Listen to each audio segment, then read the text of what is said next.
మంచిది. సమయం ఇచ్చిన త్రియక దేవుని కొందనాలు.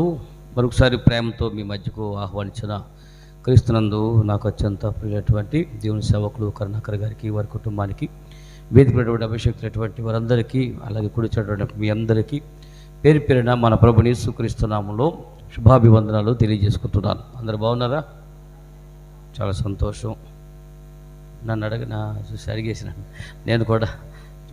నేను కూడా చాలా బాగున్నాను. దేవుడి మహాకృప చేత మరొక సంవత్సరము మనందరూ కూడా కలుసుకుని దేవుని యొక్క వాక్యాన్ని ధ్యానం చేసేటువంటి అవకాశం ఇచ్చినటువంటి దేవాతి దేవునికి మనం ఎంతైనా రుణస్థిరమై ఉన్నాం. మంచి తడువు చేయక దేవుని యొక్క వాక్యంలోకి వెళ్దాం. కొద్ది నిమిషాలు దేవుని యొక్క వాక్యం ధ్యానం చేద్దాం. పరిశుద్ధ గ్రంథంలో నుంచి ఆదికాండము 32వ అధ్యాయము.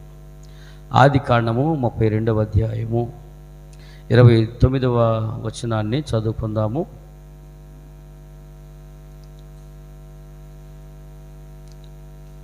ఆదికాండము 32వ అధ్యాయం 29వ వచనం చదవండి నాన్న. లేదా పుస్తకం లేదా? నేను చెప్పిన వాక్యం లేదా? అప్పుడు యాకోబు నీ పేరు దయచేసి తెలుపమనెను. అందుకు ఆయన నీవు ఎందు నిమిత్తము నా పేరు అడిగితివని చెప్పి అక్కడ అతనిని ఆశీర్వదించెను. దేవుడి మాటలు దీవించునుగాక.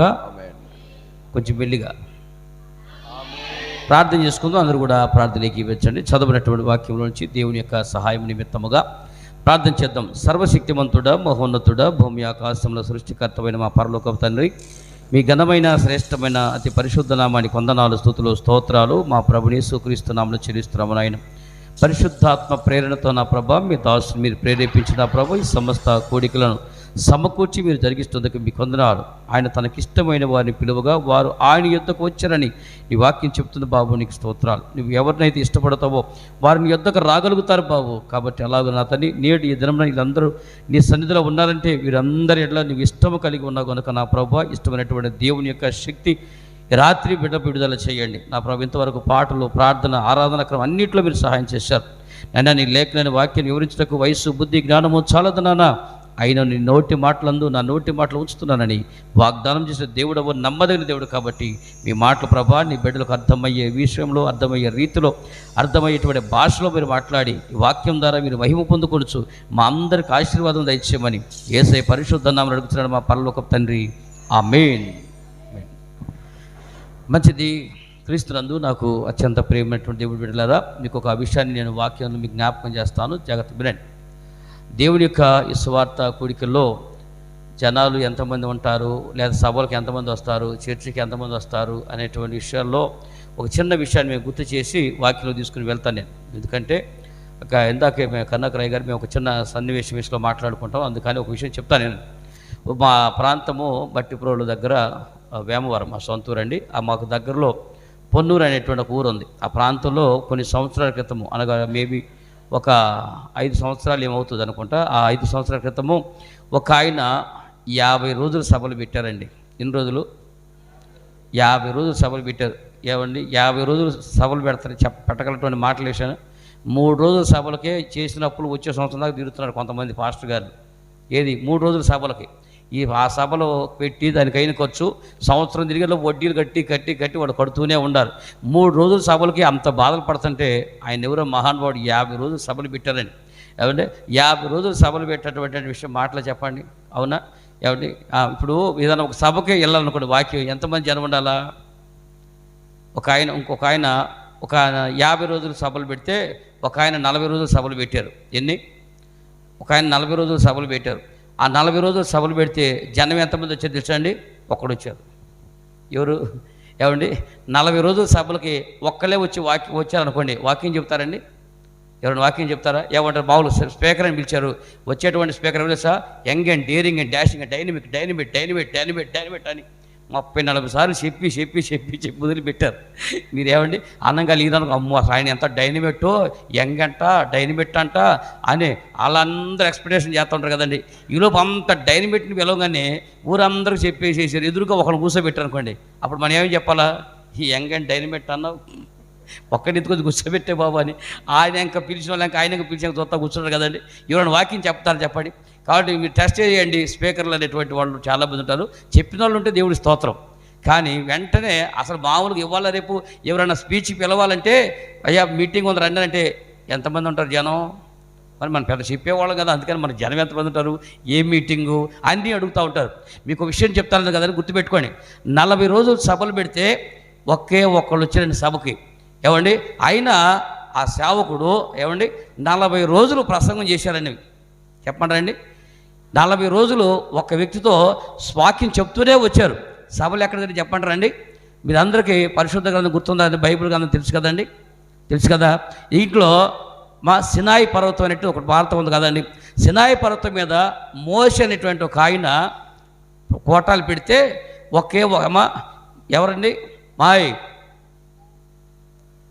అక్కడ ఎవరు ఉన్నారు? సరిగ్గా ఇటు చూడండి రా, నా మొహం ఇంకా ఎవరైనా వస్తున్నారా? సీఎం గారు వస్తున్నారా? రేవంత్ రెడ్డి గారిని పిలిచారయ్యా, రేవంత్ రెడ్డి గారిని పిలిచారా? అందుకని నాకు భయం. అందుకే వీళ్ళందరూ అడిగి చూస్తుంటాను ఏమన్నా సీఎం గారు వస్తున్నారని ఆపమంటే ఆపుతాం. అందుకని వచ్చిందాకా తమ్ముడు ఇక్కడ ఖాళీ లేకపోతే మీరు జరిగి ఖాళీ ఇవ్వాలి.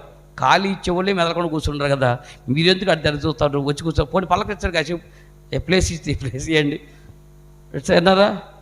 ముందు దేవుడు ఇక్కడ వాక్యం వినండి, విన్న తర్వాత ఆ తర్వాత చెబుదురు కానీ సరేనా? రైట్, అందరూ ఫ్రీగా ఉండరా? వినండి.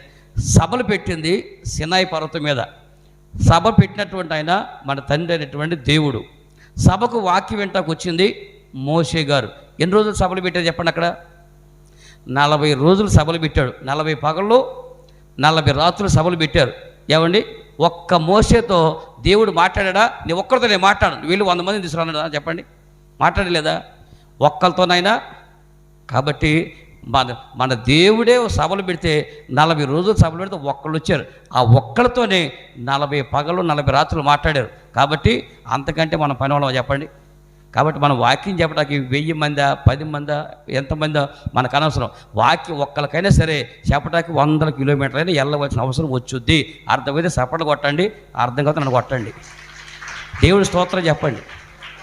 కొంచెం మెల్లిగా జనాలకు వినపడుద్ది. ఇంకొంచెం మెల్లిగా అమ్మా తమ్ముడా, కొంచెం మెల్లిగా. హల్లెలూయా. కాబట్టి అలాగే యేసుక్రీస్తు ప్రభు వారు కూడా ఒకరోజు సభ పెట్టాడండి. యేసుక్రీస్తు ప్రభు వారు కూడా ఒకరోజు సభ పెట్టారు. ఎక్కడ వచ్చాడు సభ అండి? సమరయ్యల బావి దగ్గర పెట్టారు.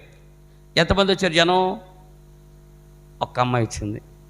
ఒకే ఒక అమ్మాయి దగ్గర కోసం యేసు ప్రభు వెళ్ళకూడని మార్గం, యోహాను సువార్త 4వ అధ్యాయంలో ఉంటుంది, వెళ్ళకూడని మార్గం అని రాసి ఉంటుంది. అక్కడ రాసి ఉంటుంది వాళ్ళు వెళ్ళవలసి వచ్చను అని రాసి ఉంది. అంటే అది వెళ్ళకూడని మార్గం. యూదులు ఎవరు కూడా ఆ మార్గాన్ని వెళ్ళరు. అయినా యేసు ప్రభు వెళ్ళి అక్కడ వాక్యం చెప్తే ఒక్క అమ్మాయికి వాక్యం చెప్పాడని. అయితే విషయం తెలుసండి, ఒక్క అమ్మాయికి వాక్యం చెప్తే ఆ అమ్మాయి వాక్యం విని వెళ్ళి ఊరందరిని ఎత్తుకొచ్చి యేసు ప్రభు పాదాల దగ్గర పడేసింది. మీకు అర్థమైందండి? ఒక్క సమరయ స్థితిలో యేసు ప్రభు వాక్యం చెప్తే ఆ అమ్మాయి ఊరు మొత్తాన్ని ఎత్తుకొచ్చి నా చేసిన క్రియలని నాతో చెప్పిన వాడిని మీరు చూదురు గారు రండి అని ఊరిని ఎత్తుకొచ్చి ఆడ పడేసింది. అర్థమైందండి?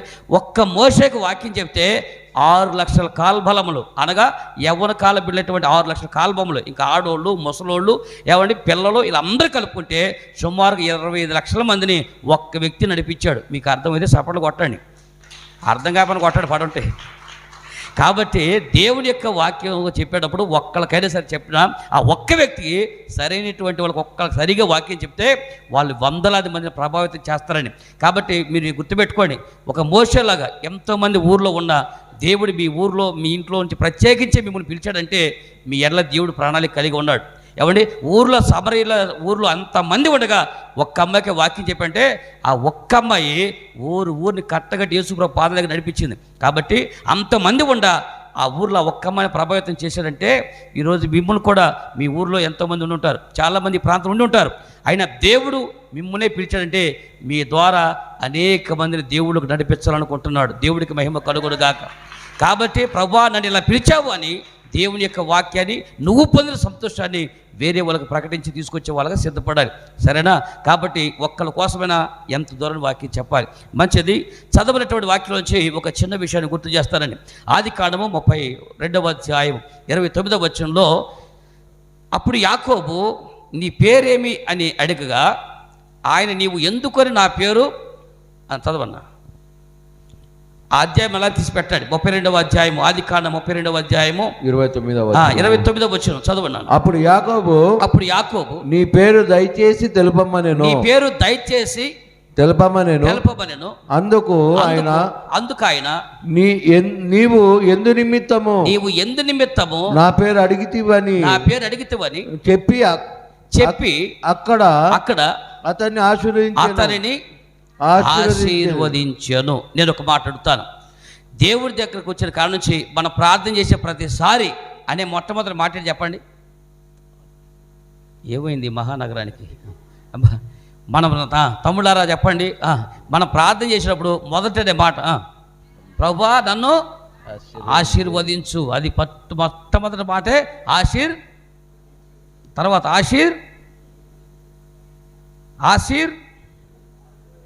వదించటమే ఇక మొదటి నుంచి ప్రార్థన మొదలుపెట్టి కానీ ఊరందరిని ఆశీర్వదించు, తమ్ముడిని ఆశీర్వదించు, పెద్దోడిని ఆశీర్వదించు, ఏపరాలు ఆశీర్వదించు, ఈ ఎంకుని ఆశీర్వదించు. ఎలాగునా అందరు ఆశీర్వదించు కదా. ఇప్పుడు మన దేవుడు ఆశీర్వదించే దేవుడా, చెప్పించే దేవుడా? అడుగుడి మీకు, వెతుకుడి మీకు, తట్టుడి మీకు. అమ్మో మీకు బోలు తెలిసిపోతాయి. అసలు పొడి పరలో కడిపోతారు. ఆపేవాడు లేడు అసలు. నేను చెప్పదని సగం వాక్యం చెప్పగలి, మిగిలిన సగం మీరే పూర్తి చేశారంటే ఖచ్చితంగా చెప్పండి. దేవుడు మనం అడిగితే ఏమిస్తాడంట?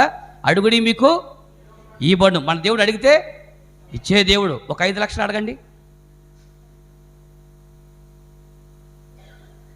5 లక్షలు కావాలయ్యా అడగండి అంటున్నా. ఇస్తాడా? అడగగానే లక్షలు ఇచ్చేలాకైతే మన మీద కప్పులు పాలవుతాం. మీరు అడగరు కదా. ఇప్పుడు దేవుడు నన్ను అడగమన్నా కదా, ప్రభా అడుగు నీకు ఇవ్వండి అన్నావు, నాకు అర్జెంటుగా 5 లక్షలు అప్పు ఉంది ప్రభా ఇయ్యంటే ఇస్తాడండి.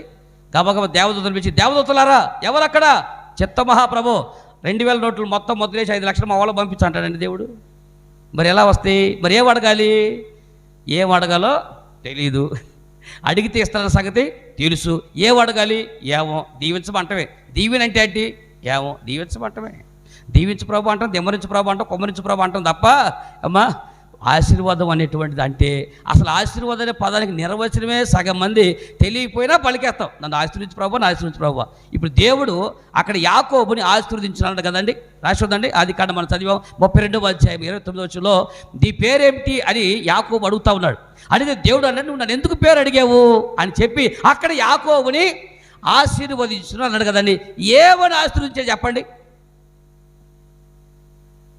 నువ్వే చెప్పు. పెద్ద ఎరగదెత్తాను చచ్చావు గుంటూరు నుంచి. మమ్మల్ని అడిగి సత్తావారు నువ్వేదో చెబుతావు, నిన్ను పిలిస్తే నువ్వన్నీ మమ్మల్ని అడుగుతున్నావు. నీకు తెలిసి వచ్చావు, తెలిసి కూడా తెచ్చావు. వాడు నుంచి ఎడదాకా పెద్ద ఊరు కంటే ముందు బయలుదేరావు పొద్దున్నే. దేనికి వచ్చావు? ఏమ్మా అక్కడ అన్నాడు కదా, యెహోవా అక్కడిని ఆశీర్వదించను అన్నాడు కదా. ఏమని ఆశీర్వదించాను అంటున్నా నేను. ఏమన్నాడు? అయ్యా యాకోబా పిల్ల పాపలతో, ఆస్తి అంతస్తులతో, ఐశ్వర్యముతో, దీర్ఘాయుష్మంతులతో కలకల కలకల కలకల్లాడుతూ ఉండు అన్నాడండి.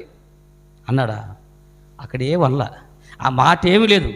అక్కడ దేవుడు ఆయన్ని ఆశీర్వదించును అన్నాడు. ఆశీర్వదించని చెప్పి ఏమన్నాడు తెలుసా అండి? అమ్మా అక్కడ ఆయన ఏమన్నా తెలుసా? నీ పేరు ఎక్కనే, నీ పేరేంటి అని అడిగితే అక్కడ ఆయన నా పేరు అన్నాడు. 28వ వచ్చి మీరు చదవండి ఒకసారి. అక్కడ దేవుడు నీ పేరేంటి అని అతను అడిగాడా అండి? అడిగితే ఏమో చెప్పాడు? ఉందా అండి? 28వ వచనం. అప్పుడు ఆయన నీవు దేవునితోను మనుషులతోను పోరాడి గెలిచితివి కనుక ఇక మీదట నీ పేరు ఇశ్రాయేలే గాని ఇశ్రాయేల్ అని యాకోబు అనబడదని చెప్పాను. యాకోబు అనబడదు, నీ పేరు ఎక్కడి? ఇశ్రాయేల్ అన్నాను. ఇప్పుడు చెప్పండి, దేవుడు ఆశీర్వదించాడు అక్కడ అన్నాడు కదా. ఏమని ఆశీర్వదించాడు? లక్షల ఆస్తులు ఆశీర్వదించాడా? కోట్ల రూపాయలు ఆశీర్వదించాడా? లేకపోతే నీకు అనేకమైనటువంటి విస్తారమైన ఆస్తి సంపద ఆశీర్వదించాడా? ఏమని ఆశీర్వదించాడు? నీ పేరికని యాకోబు అనబడదు, నీ పేరిక ఇశ్రాయేల్ అన్నాడు. అంటే ఏమి రాశాడండి? దేవుని ఆశీర్వాదం అంటే అర్థం ఏంటి తెలుసండి? ఆశీర్వాదం అనగానే బ్రతుకు మార్చుకోవటం అంతే. అక్కడ దేవుడు యాకోబు అంటే ఇంతకుముందు యాకోబు అనే మాటకి మోసగాడు అర్థం కదండి. మనుషులందరూ అతన్ని మోసగాడు ముద్రించాడు కదా. దేవుడికనే ఇక నీ మీద ఎవడు నిన్ను మోసగాడిని పిలవడో, నువ్వు మనుషులతోనూ దేవునితోనూ పోరాడి గెలిచావు కాబట్టి నీ పేరిక ఇశ్రాయేలే అని చెప్పి ఆశీర్వదించును అన్నాడు. గుర్తుపెట్టుకోండి, దేవుని ఆశీర్వాదం ఎలా ఉంటుందంటే సామెతల గ్రంథము 10వ అధ్యాయం 22 వచ్చి మీరు చూడండి ఒకసారి. సామెతల గ్రంథము 10వ అధ్యాయం 22 వచనం ఏముందండి అక్కడ?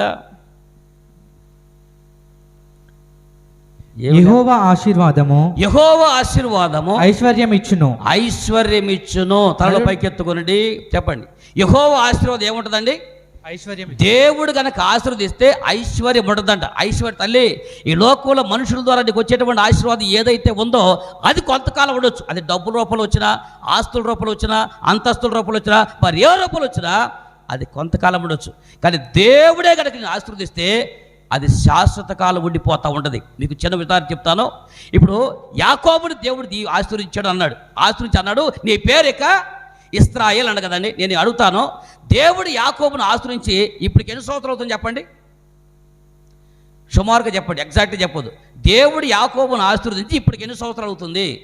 ఎవడికి తెలుసు? ఎవడు లెక్క పెట్టాడు?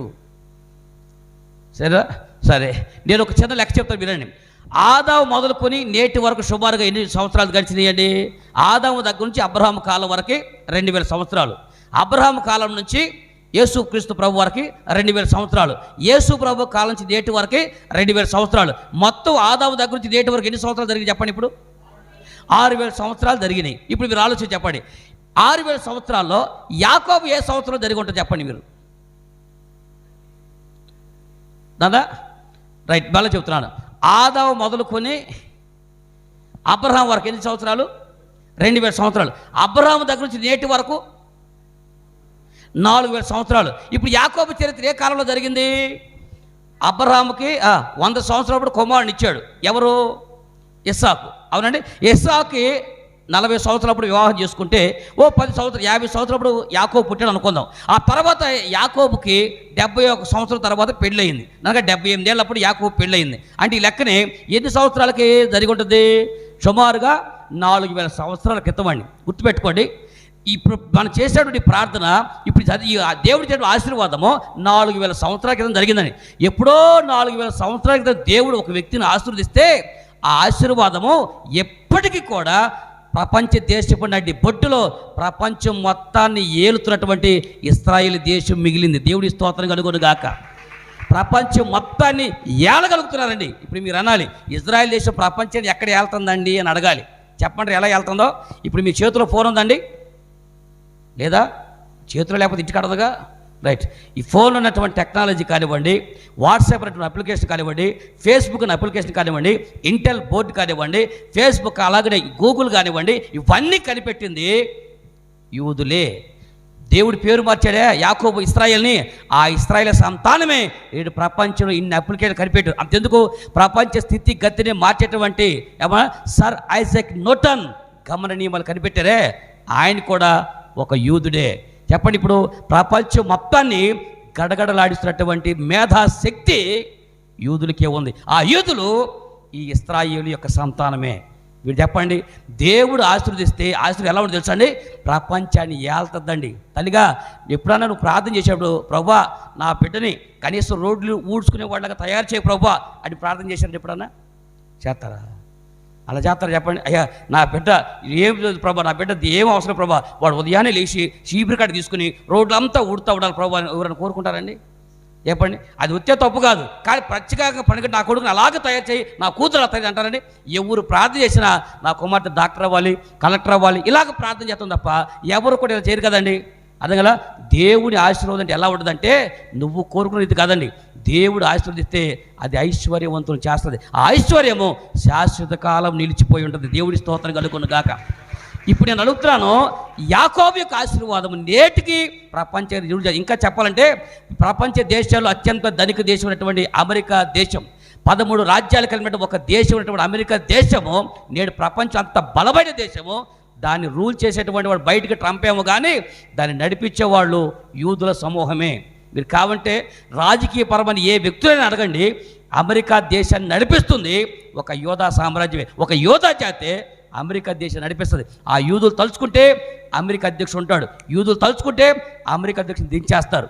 అంటే ప్రపంచంలో అంత గొప్ప స్థాయికి యూదులు ఎదగగలిగారు. కాబట్టి అంత ఆశీర్వాదం రావటానికి ఈ యాకోబే కారణం. ఇప్పుడు నేను అడుగుతాను, ఇంత గొప్ప ఐశ్వర్యము ఆశీర్వాదంగా రావాలని మీలో ఎంతమంది కోరుకుంటారు చెప్పండి? నాకైతే కావాలి, మీకు వద్దపోతే నా దేవుడు ఆశీర్వాదం కావాలనుకునేవాళ్ళు. అమ్మ నాకు సూపు అందట్లేదా, మీరు చెయ్యత్తలేదా? చెయ్యత్తరా ఏంటి? అందరికీ కావాలా? దేవుడి స్తోత్రం చెప్పండి. దేవుడి రాత్రి కాలము యాకోబు యొక్క ఆశీర్వాదము మీ అందరి జీవితాల్లో ఉంచునుగాక. ఇప్పుడు ఒక మాట అడుగుదాం, ప్రభువా యాకోబుని ఈ ఆశీర్వాదం ఇచ్చాడు కదండి, అలాంటి ఆశీర్వాదము ఐశ్వర్యము దేవుడి యొక్క ఆశీర్వాదము యాకోబుకి ఊరకే రాలేదండి. ఇప్పుడు ఇదే అధ్యాయంలో మీకు 4 విషయాలు చెప్తాను. యాకోబు ఏమి చేస్తే ఇలాంటి ఆశీర్వాదం శాశ్వతకాల ఆశీర్వాదం సంపాదించాడో, శాశ్వతకాల ఆశీర్వాదం యాకోబు జీవితానికి అతని కుటుంబానికి ఎలా వచ్చిందో మీకు తెలియాలంటే ఇప్పుడు మనం చదువుకున్నటువంటి అధ్యాయంలో 4 విషయాలు నేను టకటకా చెప్తాను. మీరు చకచక్క విని దబ్బుకుని మర్చిపోదురు కానీ, సరేనా? మర్చిపోతే గుర్తుపెట్టుకుంటారా? వాక్యం అయిపోయినాక అప్పగింతల కార్యక్రమం ఉంటుంది. మళ్ళీ నేను అప్పగింతలకు అడుగుతా. వాక్య వార్త వరుస 4 విషయాలు చెప్తాను, లాస్ట్లో మళ్ళీ అడుగుతాను. చెప్పకపోతే మీకు ఉంటుంది బెత్తం తీసుకుని నన్ను నేనే తనుకుంటా, ఎందుకంటే మిమ్మల్ని కొట్టకూడదు కాబట్టి ఇదే ఛాన్స్ అనమాట. మంచి అవకాశం ఇచ్చాను. తిరిగి నేను చెప్పిన వాక్యం మీరు అప్పచెప్తేనేమో మంచిది, అప్పచెప్పకపోతే నా బెత్తం తీసుకుని నన్ను నేనే కొడతాను. అప్పుడు మీరు హాయిగా ఉంటుందా? కాబట్టి అందరూ జాగ్రత్తగా విని తిరిగి వాక్యాన్ని అప్పచెప్పండి. ఆ వాక్యాన్ని అవలంబిస్తే చెప్పే నేనైనా విన్న మీరైనా ఇది అవలంబిద్దాం. అడుగుదాం, ప్రభువా ఐశ్వర్యవంతుడిగా చేసినప్పుడు ఆ ప్రార్థన ఎలా చేశాడు యాకోబు జీవితంలో? శాశ్వత కాలము ఒక్క రాత్రి దేవుడితో గడిపితే అతని పేరు మీద ఒక దేశమే వచ్చిందంటే అంతటి ప్రార్థన ఏం చేశాడండి ఆయన? చూడండి పరిశుద్ధ గ్రంథం అక్కడే ఆదికాండము 32వ అధ్యాయం 24వ వచనం మీరు చూడండి, ఏం జరిగిందో నాకు చెప్పండి. ఆదికాండము 32వ అధ్యాయం 24 వచ్చిన నాన్న. యాకోబు ఒక్కడు మిగిలిపోయాను. యాకోబు ఒక్కడే మిగిలిపోయాను. తనలో పైకెత్తుకొనుడి. ఇప్పుడు చెప్పండి, యాకోబు ఒక్కడే మిగిలిపోయాడు అంటే ఎక్కడండి? తల్లి తను ఒకనాడు తన తల్లి ఇచ్చేటటువంటి సలహా మేరకు కన్న తండ్రిని మోసం చేశాడు. ఆ తండ్రిని మోసం చేస్తే ఆ మోస విషయంలో నష్టపోయినటువంటి ఏశావు 20 సంవత్సరాలు యాకోబు మీద పగబెట్టుకుని బతికాడు. కాబట్టి ఇప్పుడు 20 సంవత్సరాల తర్వాత పద్దనరామ నుంచి తిరిగి బయలుదేరి వస్తున్నటువంటి యాకోబుకి ఒక భయం పట్టుకుంది. ఇప్పుడు నేను తిరిగి వెళ్తున్నాను, నా అన్న అప్పుడు నేను మోసం చేశానని, కాబట్టి నా మీద పగబట్టి నన్ను చంపేస్తాడేమో అనుకుని ఈయన ఏం చేశాడంటే తనకున్నటువంటి 2 భార్యలు 2 ఉపపత్రులు 12 మంది సంతానం ఆ పిల్లల్ని ఏం చేశాడంటే ఒక్కొక్క గుంపుగా 4 గుంపులు చేసి ముందు పంపిస్తాడు. ఆ కథ అంతా దాని సంఘటన అంతా కూడా మీకు ముందుంటుందండి. ఆ గుంపు వరుసనే పంపిస్తూ యాకోబు ఒక్కడే మిగిలిపోయాడు. అక్కడ మీరు రాసి ఉంటుంది, చదువు దాని ముందు వచ్చిన చదువు నన్ను ఏమో రాసి ఉందో 23వ వచనం. యాకోబు వారిని తీసుకొని ఆ ఏరు దాటించి తనకు కలిగినదంతయు పంపివేసెను.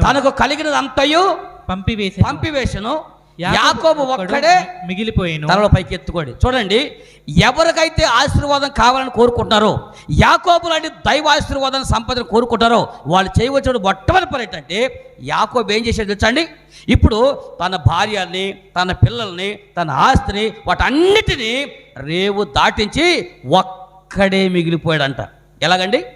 అంటే ఎప్పుడైతే ప్రత్యేకించబడతావో కుటుంబంలో నుంచి ప్రత్యేకించబడాలి, అమ్మా సమాజం నుంచి ప్రత్యేకించబడాలి. నువ్వు ఎప్పుడైతే ప్రత్యేకముగా దేవుడితో గడుపుతావో అప్పుడు దేవుడు ఆశీర్వదించడం మొదలు పెడతాడు. అర్థమైందండి? నువ్వు ఎప్పుడైనా ప్రార్థనలో సంఘంలోకి వచ్చి ప్రార్థన చేయటం చాలామంది చేస్తారు, కానీ ఒంటరిగా దేవుడితో కలిసి ప్రార్థన చేసేవాడు అనుభవం ఎంతమందికి ఉందండి చెప్పండి? సంఘంలోకి వచ్చి ప్రార్థన ప్రతిరోజు ఇది ఉదయకాలం నేను దేవుడితో గడుపుతాను, లేదా సాయంకాలం దేవుడితో గడుపుతాను, లేదా ఒక్కడే దేవుడితో గడుపుతాను. యాకోబు ఒక్కడే మిగిలిపోయాడని రాశాడు. ఇప్పుడు చెప్పండి, ఒక్కడివే ఇప్పుడు దేవుడితో గడిపేటువంటి అనుభవం ఉందండి? నువ్వు ఎప్పుడైతే ఇంట్లోకి, నువ్వు ఎప్పుడైతే సమాజానికి ప్రత్యేకించబడతావో అప్పుడు దేవుడితో ప్రార్థన అండి. దేవుడు కోరుకుంటే ఎందుకు తెలుసండి? నువ్వు ఎప్పుడెప్పుడు తన ప్రార్థన గదిలోకి వస్తావా, ఎప్పుడెప్పుడు తనతో మాట్లాడతావని దేవుడు ఎదురు చూస్తూ ఉంటే నువ్వు అసలు ప్రత్యేకంగా ఆయనతో గడిపే ప్రార్థన ఉందండి. వినండి, మీరు ఎంతసేపటికి జనంలో ప్రార్థన చేయమంటే అసలు అంతు లేకుండా ప్రార్థన చేస్తారు. ఎంత ప్రార్థన పనులు తెచ్చండి. మా సిస్టర్ గారు, సహోదరు గారు ఒకరు ఉన్నారు, అయ్యా నువ్వు లైవ్ పెట్టావా? లైవ్ లేదుగా, నువ్వు లైవ్ పెట్టు. మొన్న అట్టగా పెట్టావంట. మా ఊరు చూసి నన్ను తిట్టింది తిట్టకుండా తిట్టాను నీ దయ వల్ల. తెలుగు బూతులు అన్నీ అయిపోయినాయి, ఇప్పుడు ఇంగ్లీష్ బూతులు తిడుతున్నారు. వాళ్ళు చూశారు, నేనేమో ఉపమానాలు మా ఊరోళ్ళ పేరు చెబుతా కదండి, వాళ్ళు చూడనే చూస్తున్నారు, ఈయనేమో డైరెక్ట్గా ఎడిటింగ్ లేకుండా అలాగే పెట్టేస్తున్నారు. వాళ్ళు చూసి యారా మా గురించి ఊరంతా చెప్పిపోతున్నామని చెప్పి నన్ను తిట్టకుండా తిడుతున్నారు. ఇప్పుడు తెలుగు బూతులు అయిపోయినాయి, ఇంగ్లీష్లో కూడా తిడుతున్నారు. వాళ్ళు ఎన్ని తిట్టినా నాకు సిగ్గా శరమా. ఏమండి, వాళ్ళు తిట్టేది మనం చెప్పేది కానీ మాట చెప్తారండి. ప్రార్థన చేయడం ఒక దేవుని యొక్క సేవకుడు. అయ్యా వాక్యం చెప్పడానికి వచ్చాం, ప్రార్థన చేయమంటే ఇలా అంటారమ్మా, దేవుని సేవకుడు వాక్యం చెప్తారు, మీలో ప్రేరేపించబడినటువంటి ఒక ముగ్గురు క్లుప్త ప్రార్థన చేయండి అన్నారండి. ఎలాంటి ప్రార్థన అండి? క్లుప్త ప్రార్థన అంటే ఏం చెప్పండి అమ్మ? క్లుప్తంగా ప్రార్థన అంటే అది కూడా నువ్వే చెప్పంటారా అమ్మ? క్లుప్త ప్రార్థన దేనికోసం ప్రార్థన? సేవకుడు వాక్యం చెప్పబోతున్నాడు, దేవుని ఆత్మ అతను అభిషేకించి చక్కగా మాట్లాడినట్టుగా సహాయం చేయనట్టుగా మీ ప్రార్థన సహాయం చేయమన్నారండి. ఇక అనగానే ప్రార్థన అందుకున్నాడు మన సిస్టర్ గారు. మామూలు ప్రార్థన కదండి. ప్రభువా, ఉన్నవాడా, చూసి చూడనోడా, ఆఖరు చూసినోడా అనుకుంటా మొదలుపెట్టి, అయ్యా భారతదేశ ప్రధానమంత్రి జ్ఞాపకం చేసుకో ప్రభువా, అయ్యా ఎస్ అయ్యా నా ప్రభువా, ఉత్తరప్రదేశ్ ప్రధానమంత్రి జ్ఞాపకం చేసిన, ఉత్తరప్రదేశ్ ముఖ్యమంత్రిని అయినా, పశ్చిమ బెంగాల్ ముఖ్యమంత్రిని అయినా, మధ్యప్రదేశ్ ముఖ్యమంత్రిని అయినా, వాళ్ళ నా తండ్రి అక్కడ ఎంపీలని, ఎమ్మెల్యేలని, మంత్రుల్ని, ఎవరిని ఇక మొదలుపెట్టి ఉత్తర భారతదేశం ఉన్నటువంటి పశ్చిమ బెంగాల్, మధ్యప్రదేశ్, ఉత్తరప్రదేశ్, జార్ఖండ్ ఏమని ఇవన్నీ చెప్పుకుంటూ వచ్చేలోపు ప్రార్థనకు వచ్చిన సగం నిద్రపోయారు. ఏం చేస్తారు చెప్పండి? వీళ్ళందరూ ఇక కూర్చుని అప్పుడు దాకా మోకాలు వేసిన గత బోర్లుగా పడుకున్నారు. అయినా కానీ ఏమో రాష్ట్రాల పేర్లు ఆపట్లేదు, ప్రధానమంత్రుల్ని, ముఖ్యమంత్రుల్ని, పార్లమెంట్ సభ్యుల్ని, ఏమన్నా ఎమ్మెల్యేల గురించి ప్రార్థన చేస్తూనే ఉందండి. అక్కడే పాస్టర్ గారు మధ్యలో అంటున్నాడు, అమ్మా అని చెప్పి అంటా ఉంటే, అయ్యా దక్షిణ భారతదేశ ముఖ్యమంత్రి జ్ఞాపకం చేసుకో, అయ్యా తెలంగాణ ముఖ్యమంత్రి జ్ఞాపకం చేసుకో, ఆంధ్రప్రదేశ్ ముఖ్యమంత్రి జ్ఞాపకం చేసుకో, కేరళ ముఖ్యమంత్రి జ్ఞాపకం చేసుకో అంట చెప్పి ఈ ముఖ్యమంత్రులు అందరి పేర్లు చెప్పుకొస్తా ఉంటే నేనేమో ఆమె ప్రార్థన ఉదయం వాక్యం చెబుతావు అనుకుని ఇట్ట అనుకోవడం వాడు కూర్చోవడం. ఈవిడ ప్రార్థన ఆపటలా, ఈడు చూస్తేనే సగం నిద్రపోయారు. ఈ పాస్టర్ గారు చెప్పి ఆమె ఎన్నిసార్లు సైకి చేస్తున్నా ఇంకా ప్రార్థన చేస్తున్నా తప్ప ఆపని ఆపటలా. ఆ జీటీ ఎక్స్ప్రెస్ ఒకటి ఉంటుందండి, కాశ్మీర్ నుంచి బయలుదేరి కన్యాకుమారికి వెళ్ళొద్ది. ఆ ఎక్స్ప్రెస్ కన్నా బెజవాడలో స్టాప్ ఉంది, కానీ ఈ ఎక్స్ప్రెస్ స్టాపే లేకుండా పోయింది. చెబుతానే ఉంది. ఇక ఇది అయిపోతుంది అనుకునే లోపల అయ్యా గుంటూరు జిల్లా కలెక్టర్ని, కృష్ణా జిల్లా కలెక్టర్ని, ప్రకాశం జిల్లా కలెక్టర్ అని అనుకుంటా నీ ప్రార్థనకు నిలబెట్టి నొప్పి పెట్టింది ప్రార్థన అండి. ఏమండి ఇలా చేస్తే ఎవడన్నా మన ప్రార్థన కొత్తడండి మనల్ని. పై ఎంత చేసి అంటది, ఈ క్లుప్త ప్రార్థన యేసునామములో అడుగుతున్నాను తండ్రి అంటుందండి. ఇది క్లుప్త ప్రార్థన అండి. ఇది పొరపాటున మనం భోజనాలు పెట్టించినప్పుడు ఏమో చేత ప్రార్థన చేపితే ఏమవుతుందండి? ఉసిరిపల్లిలో రేపు మీరు భోజనాలు పెట్టినప్పుడు మా సిస్టర్ గారి చేత ప్రార్థన చేయించండి. ఊర్లో ఉన్న కుక్కలు మొత్తం వేడే ఉంటాయి. భోజనాలు కాడ పెట్టి ఇలాంటి ప్రార్థన దీర్ఘకాలిక ప్రార్థన చేస్తే కుక్కలు చూస్తూ ఉంటాయండి. పల్లెల్లో అన్నం అంటే ఎత్తుకుపోవండి. ఏ ప్రార్థన ఎక్కడ చేయాలో తెలియదండి, ఎంత ప్రార్థన చేయాలో తెలియదండి. ఇప్పుడు మీరు అనాలి, అయ్యా అది ప్రార్థన మంచిదే కదా, ఆమె చేసిన ప్రార్థన మంచిదే, ప్రధానమంత్రి గురించి చేసింది, ముఖ్యమంత్రి గురించి చేసింది, క్యాబినెట్ ఎమ్మెల్యే గురించి చేసింది, మంత్రుల గురించి చేసింది, మంచిదే కదా. నేను చెప్తుంది ఎక్కడ ఏ ప్రార్థన చేయాలో తెలియకపోతే ఎట్లా చెప్పండి? ఏ ప్రార్థన ఎక్కడ చేయాలో కూడా తెలియకుండా ప్రార్థన చేయమనగా తగునా అనుకుంటా చేయటం రండి. విజ్ఞాపన చేయాలి. ఎక్కడ అమ్మా? సమాజంలో వాక్యం కూడా ప్రార్థన. ఇప్పుడు ఎంతమంది ప్రార్థన చేయమన్నారు? 3 చేయమన్నారు. ఒక ఆమె చేసింది కదా, ఇంకెంతమంది మిగిలారు? ఇక్కడ ఆమె కూడా రోషం కలిగింది అయ్యి, నీకంటే పౌరుషం కలిగింది అయ్యి, నేను కూడా ప్రార్థన చేస్తానని ఒకవేళ ఆమె కూడా మొదలుపెట్టి, మా అదృష్టం కాబట్టి చేయలేదు కాబట్టి సరిపోయింది. ఒకవేళ ఆమె కూడా చేస్తే, అయ్యా అమెరికా అధ్యక్షుడు జ్ఞాపకం చేసుకో, అమెరికా సెనెట్ జ్ఞాపకం చేసుకో, అమెరికాలో గవర్నర్లు జ్ఞాపకం చేసుకో, ఇంగ్లాండ్ గవర్నర్ ఎవడన్నా వస్తాడండి. మళ్ళా ప్రపంచం అంతా చేసుకుంటా వస్తూ ఉంటారండి. తల్లిగా అధికారుల గురించి ప్రార్థన చేయాలి, వినపం చేయాలి, విజ్ఞాపన చేయాలి. ఎప్పుడు నువ్వు పని పాట లేకుండా కొంపలో ఖాళీగా కూకుంటావే, అప్పుడు ప్రపంచం అందరి గురించి ప్రార్థన చేయి. నిన్ను అడిగితే నాకు ఫోన్ చేయి. అప్పుడు మాత్రం ఇంటికాడ ఉన్నప్పుడు మాత్రం కనీసం మోకాలు కూడా ప్రభు దీవించి దెమ్మరించి కొమ్మరిసా ఆమేన్ అంతే. శాంత మోకాలు కూడా అట్టయ్యారు, అలాగే ఇలా తీసేస్తారు. కానీ సంఘంలో ప్రార్థన చేయమంటే మాత్రం దేవుడు కావాల్సింది, దేవుడు నిన్ను కోరుకుంటుంది, ప్రార్థన చెయ్యాలి. మీకు విషయం చెప్తాను. లోకాసు వార్త 10వ అధ్యాయం, లోకాసు వార్త 10వ అధ్యాయం 38వ వచనం మీరు చదవండి ఒకసారి. ఏం రాసిందో నాకు చెప్పండి. లోకాసు వార్త 10వ అధ్యాయం 38వ వచనం. మరునాడతడు 2 దేనారములు తీసి ఆ పూటకుల్లవానికి ఇచ్చి 48వ వచనం కొన్నానా, కొంచెం ముందుకెళ్ళండి. ఆ ఊరు సమీపించినప్పుడు 48 అన్నా అదేనా? అక్కడ ఆ ఊరికి బెతానియాకి సమీపించినప్పుడు మార్తని ఒక స్త్రీ వచ్చిందంట చూడండి.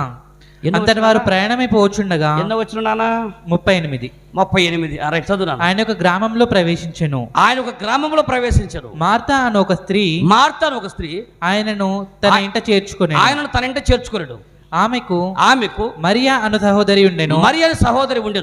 ఈమె యేసు పాదముల యొద్ద కూర్చుండి ఆయన బోధ వినుచుండెను. తలలో పైకి ఎత్తుకుని రైట్.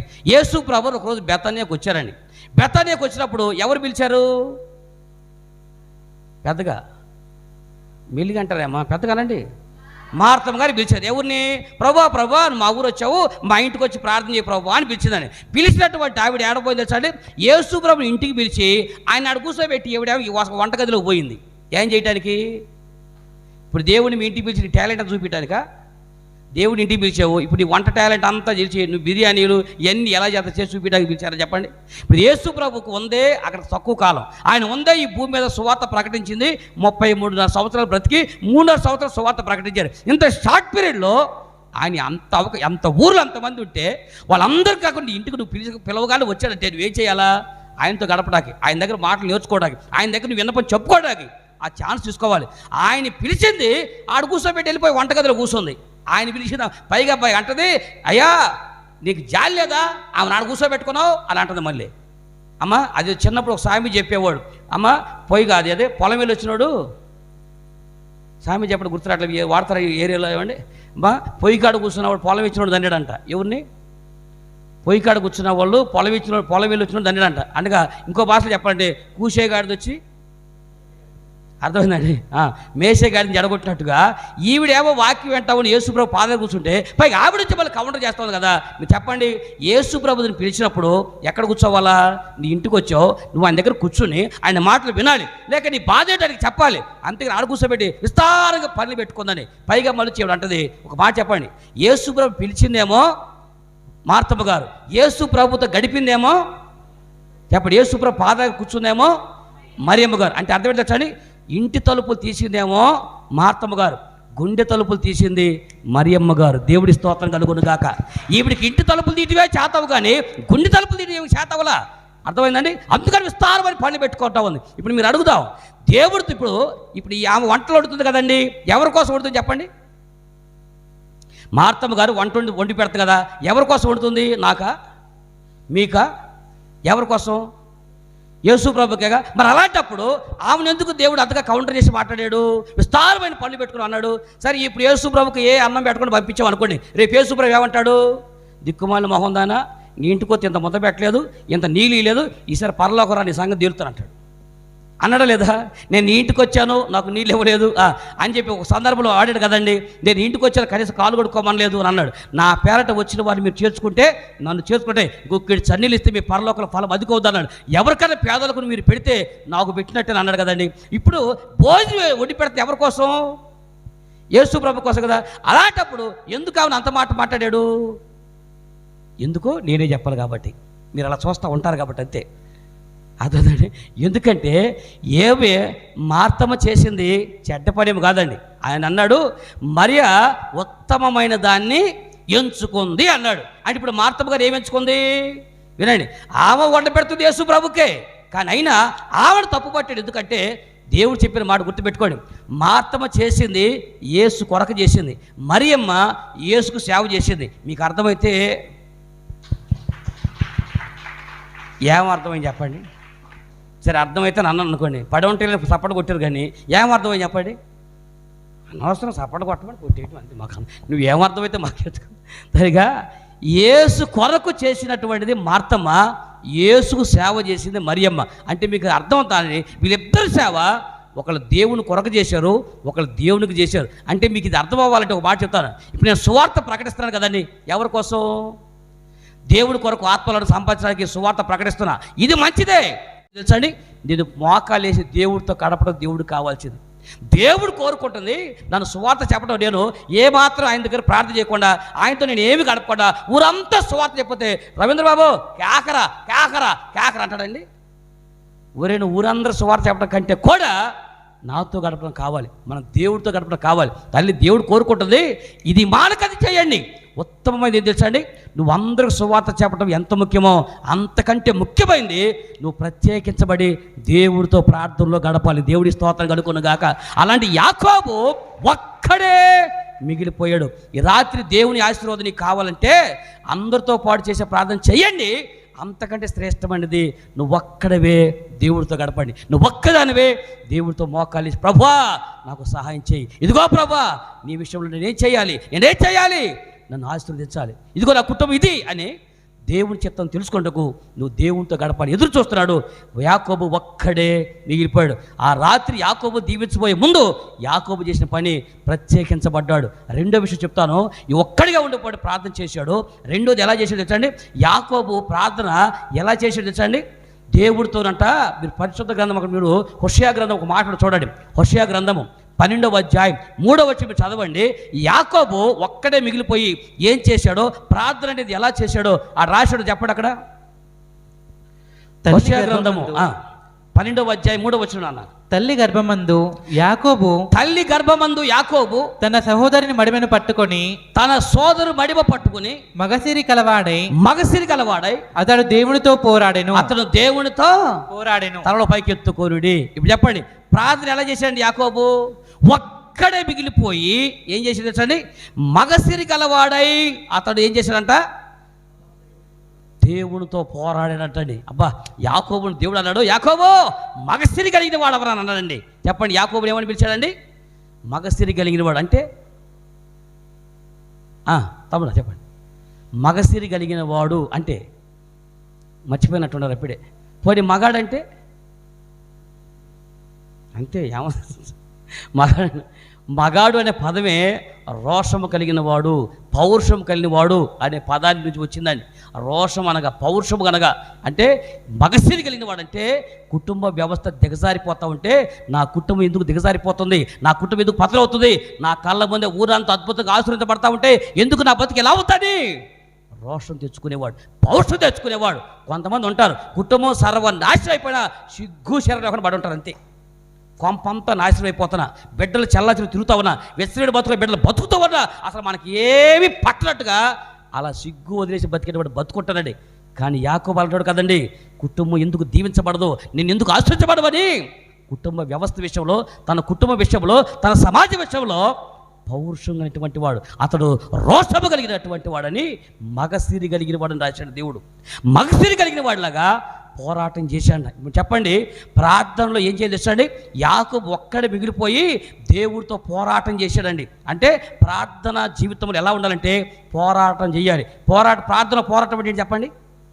ప్రార్థన పోరాటం అంటే ఏంటండి? ఇప్పుడు మీకు ఏదైనా ఒక అవసరం ఉంది, మీ అవసరాలు తీరాలి, ఒక రోగమో లేకపోతే కుటుంబ సమస్యలో, ఏదో కష్టాలు, లేకపోతే ఆర్థిక పరిస్థితులు ఏదైనా ఉండి ఏం చేయాలి మీరు? మనం ఒకసారి అడుగుతాం, ప్రభువా ఆర్థికంగా అప్పులు పాలై ప్రభువా సహాయం చేయి ప్రభువా అని అంటాం. ఒకసారి చేస్తావు, 2 సార్లు చేస్తావు, తర్వాత చేయకపోతే అనుకుంటాం కానీ దేవుడు ఉన్నాడు అంటావా? అంతేగా అయిపోతుంది. అంతే తప్ప దాన్ని పోరాటం అంటారండి? దాన్ని పోరాటం అంటారా?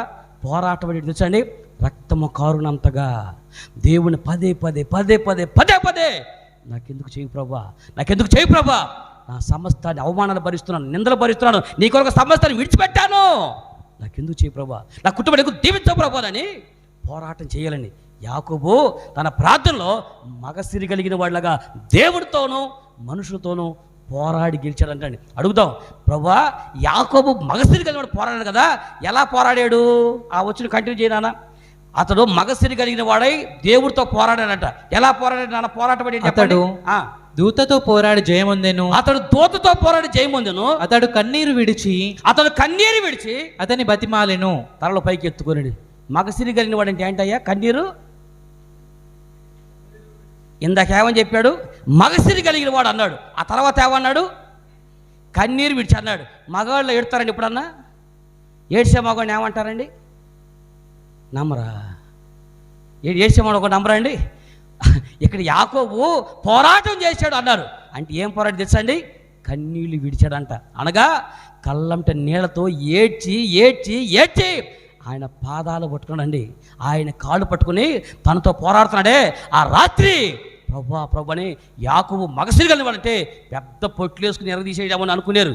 ఆయన ఏడుస్తున్నాడంట, అయ్యా నాకు సహాయం చేయ ప్రభా, 20 సంవత్సరాల క్రితం తెలిసో తెలియక చేసిన మోసం 20 ఏళ్ళు వెంటాడుతున్న ప్రభువా, అయ్యా 20 సంవత్సరాల బట్టి ఆ పగ గుండెలో ఉండిపోయి ఒక నాన్న నన్ను చంపేస్తాడేమో, నా బిడ్డను చంపేస్తాడేమో అని నీ ఆశీర్వాదం నాకుంటే నేను నా బిడ్డలు నా కుటుంబం క్షేమ కొట్టాం కాబట్టి అని అతను ఒక్క మిల్లిగా కాదండి కన్నీళ్ళు విడుచుతూ, ఎప్పుడన్నా ప్రార్థనలో కన్నీటితో ప్రార్థన చేసామండి?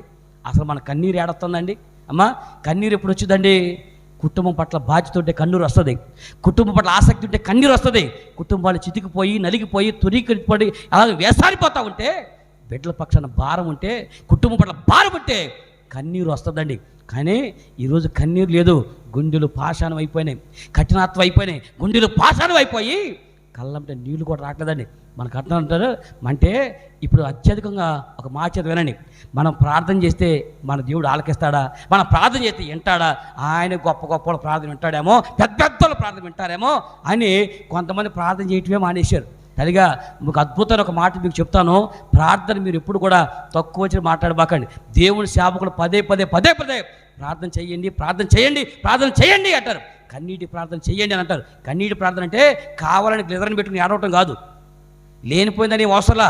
కుటుంబం బాధ్యత గుర్తొస్తే కళ్ళంటే నీళ్ళు వస్తాయి, కళ్ళ ముందు కుటుంబ వ్యవస్థ గుర్తొస్తే, సంఘం గుర్తొస్తే కళ్ళంటే నీళ్ళు వస్తాయి.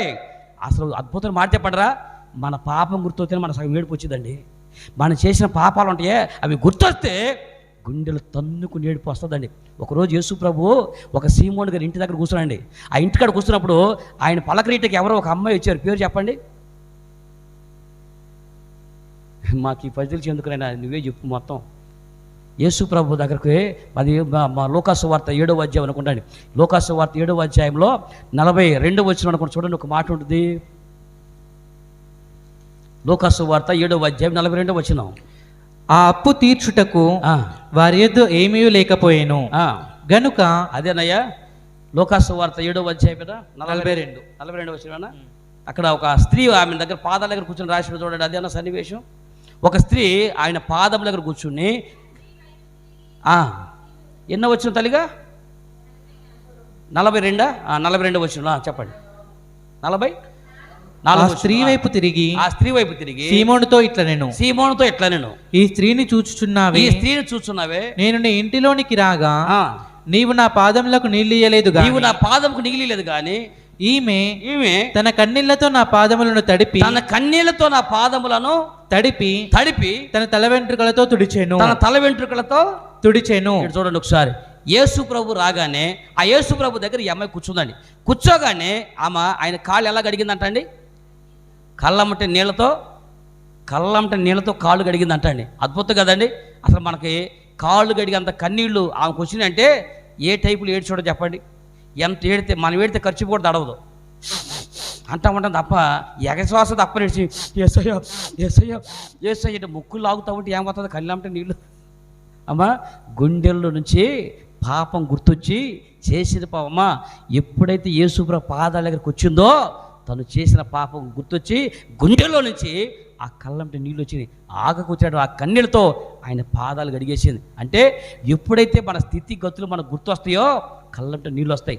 ఈ రోజున మనం ఏ స్థితిలో ఉన్నాం, మన బిడ్డలు ఏ స్థితిలో ఉన్నారు, కుటుంబం ఏ స్థితిలో ఉంది, దీని విషయంలో సహాయం చేసేటువంటి మనుషులందరూ కాళ్ళు చేల పట్టుకుని నువ్వు బతికులాడినా సందర్భాన్ని బట్టి సహాయం చేస్తారు. అవసరం తీరిపోయిన తర్వాత మళ్ళీ అవమానిస్తారు, నిందలు వేస్తారు. కానీ నీ దేవుడి దగ్గర కన్నీరు గారిస్తే ఆశీర్వాదం శాశ్వత కాలం ఇస్తాడు. దేవుడి స్తోత్రం కలుగునుగాక. కన్నీరు విడిచి ప్రభు దగ్గరకు ఏడవాలండి. అయ్యా నాకు సహాయం చేయ ప్రభా, నాకు సహాయం చేయమని కళ్ళ నీళ్ళతో పోరాటం చేశాడు యాకోబు. కళ్ళంటే నీళ్ళతో పోరాటం చేశాడు. ఈ రాత్రి మీకు ధైర్యం కొరకు ఒక మాట చెప్తానండి. ప్రార్థన అంటే మనకు తెలిసి ఎవరికైనా ప్రార్థన అంటే వాల్సివ్వండి. ప్రార్థన అయ్యా మీరు ప్రార్థన చేయండి, మీ ప్రార్థన చేయని పాస్టర్ గారి చేత ప్రార్థన చేసుకుంటారు, మంచిదే. పాస్టర్ గారి చేత ప్రార్థన చేసుకోవడం మంచిది. అంతకంటే మంచి విషయం చెప్పండిరా, మీరే ప్రార్థన చేయటం. ఇప్పుడు దేవుడు పలానోళ్ళు ప్రార్థన చేసి తాళకెత్తాను తప్ప మీరు ప్రార్థన చేసి తాళకెత్తాను ఎక్కడ బైబిల్ ఇచ్చాడండి మనకి? నాకైతే కనపడి, మీకు ఏమైనా కనపడి చెప్పండి. ఉందండి? ఇప్పుడు సేవకులు ప్రార్థన చేసినా అద్భుతాలు జరుగుతాయి ఏమండి? అలాగే విశ్వాసులు ప్రార్థన చేసిన అద్భుతాలు జరుగుతాయా? జరగవా? జరుగుతాయి కదా. సేవకులు విశ్వాసులు కలిసి చేయవలసిన ప్రార్థన ఉంది, సేవకుడే చేయవలసిన ప్రార్థన ఉంది, విశ్వాసులు చేయవలసిన ప్రార్థన ఉంది. కానీ అట్టని అసలు మన ప్రార్థనే మానేసి, అంటే మనకి ఎందుకంటే మన ప్రార్థన మీద మన నమ్మకం తక్కువ అయిపోతుంది అనమాట. అసలు మన ప్రార్థన చేస్తే ఆలకిస్తాడా అనుకుంటాం. మీకు బైబిల్ ఒక సన్నివేశం గుర్తు చేయమంటారా? చూడండి ఒకసారి మీరు. యెహోషువ గ్రంథము 10వ అధ్యాయం, యెహోషువ గ్రంథము 10వ అధ్యాయం 12వ వచనంలో ఓ చక్కని ప్రార్థన, అద్భుతమైన ప్రార్థన ఒకటి ఉంటుంది చూడండి. అక్కడ యెహోషువ గ్రంథము 10వ అధ్యాయం 12వ వచనం చూడండి ఒకసారి. ఏం రాసి ఉంది? యెహోవా ఇశ్రాయేలీయుల ఎదుట అమోరీయులను అప్పగించిన దినమున ఇశ్రాయేలీయులు వినుచుండగా యెహోషువ యెహోవాకు ప్రార్థన చేసెను. సూర్యుడా నీవు గిబియోను లోయలో నిలువుము. చంద్రుడా నీవు అయ్యాలోను లోయలో నిలువుము. తలలో పైకి ఎత్తుకోండి ఒకసారి. ఏం ప్రార్థన? ఎవరండి? యెహోషువ ఒక ఆయన ఒకరోజు ప్రార్థన చేశాడు. ఎంత భక్తిపడి తెచ్చండి. ఆయన ప్రార్థన చేస్తే ఆయన అంట, సూర్యుడా నువ్వు నిలిచిపోమని అంటాడు. గిబియోన్లో ఒక సూర్యుడు నిలిచిపోయాడు.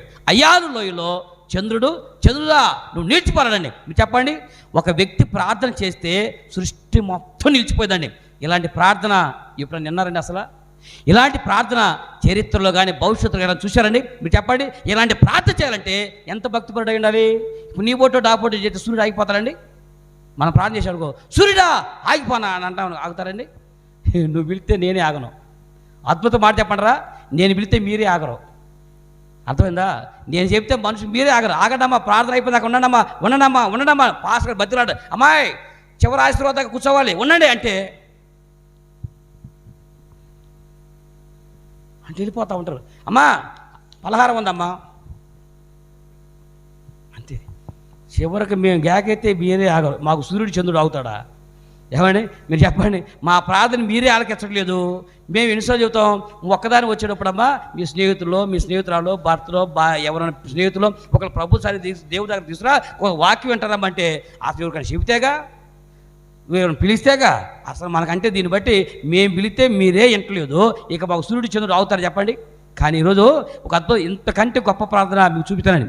ఒక యెహోషువ ప్రార్థన చేస్తే సూర్యుడు నిలిచిపోయాడు, చంద్రుడు నిలిచిపోయాడు. సూర్యుని చంద్రుడిని కదలకుండా నిలబెట్టింది ఒక ప్రార్థన. చరిత్రలో ఇంతకంటే గొప్ప ప్రార్థన మరొకటి అనుకున్నారు కదా? ఇంతకంటే గొప్ప ప్రార్థన చూపిస్తున్నా మీకు ఒకసారి. చూడండి ఒకసారి పరిశుద్ధ గ్రంథంలో మార్కు సువార్త 10వ అధ్యాయం, మార్కు సువార్త 10వ అధ్యాయం 46వ వచనం అనుకుంటా ఒక సన్నివేశం ఉంటుంది, మీరు చూడండి ఒకసారి. మార్కు సువార్త 10వ అధ్యాయం 46వ వచనం.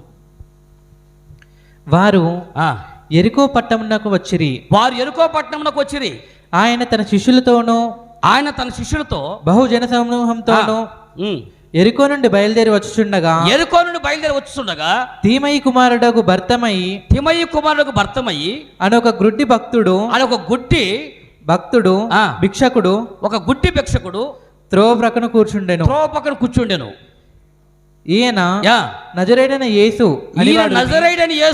అని వాడు విని దావీదు కుమారుడా యేసు నన్ను కరుణింపమని కేకలు వేయ మొదలుపెట్టాను. అప్పుడే అయిపోయిందా? ఊరకుండమని అనేకులు వారిని గద్దించిరి.